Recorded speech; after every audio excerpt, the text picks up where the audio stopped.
So when we read the creation account, we see that mankind is the last thing God makes before he rests. The creation week is not a static, flat telling. It climbs in its intensity, its level of description, and that ultimately gets expressed and manifested. Its zenith is at the creation of mankind. So the last thing that God does before he rests, before he stops, it's not a rest because he's tired. That's a rest as in it's complete, he stops. So the last thing he does is create people. So they have a privileged place in the narrative and over all of creation. God's benevolence to Adam is also showed because humanity gets to rule over everything else that God had made to the point where he created mankind. And indeed, all of creation is made for Adam.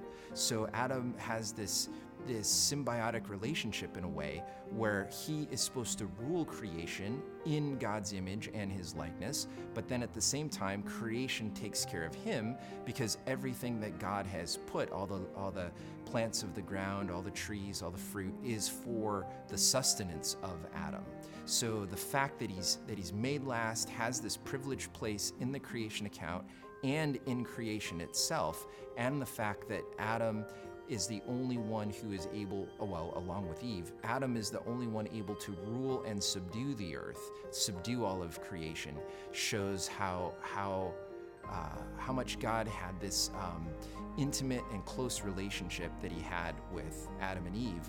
And it's worth noting the stark contrast that account has with all other ancient Near Eastern creation accounts, because in those cases, man and the creation of man is usually an afterthought.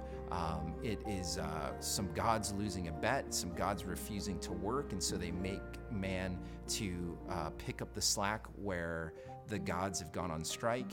And so you just don't see this ethical, moral, intimate relationship that you see in the other ancient Near Eastern accounts that you see in the Genesis account.